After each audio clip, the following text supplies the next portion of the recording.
You see, the China has its own unique system, and fighting virus, that system seems to have some advantage. It doesn't have to be exactly with the US converge. If China can lift 800 million people out of poverty, if China can contribute over a third of global GDP growth, the region, as time goes on, we don't have to get into Hide's trap, like I'm talking to Graham Allison, that he doesn't agree with that as well. Joseph and I even said, we should have a longer horizon, maybe look in 2035 during one of our conversations. So what do you think, giving a lifetime experience on China, what's your take on the future development between China and the US? From a former American ambassador to China and a former China hand. Thank you. I think that is the core issue in the bilateral relationship. I referred in my opening remarks to the fact that the United States was having difficulty adjusting to the need for a new equilibrium in East Asia.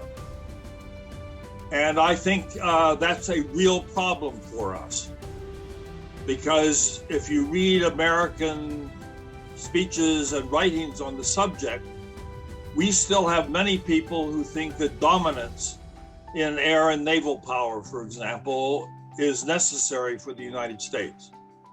And you can't have a new equilibrium if either China or the United States are setting dominance as a goal, because the other side will not accept it.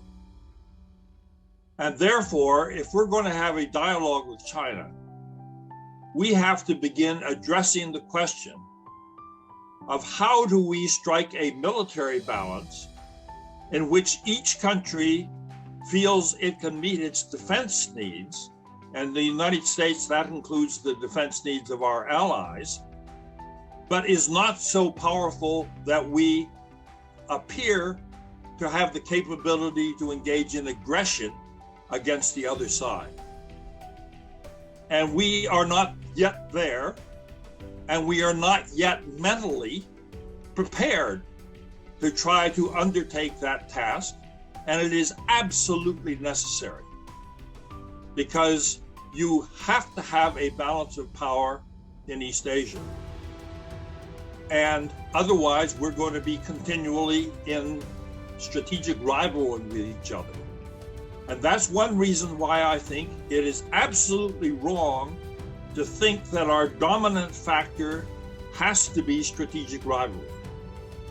Because strategic rivalry always focuses on the military component, and that ends up generating an endless arms race in which resources are diverted away from economic development into military development.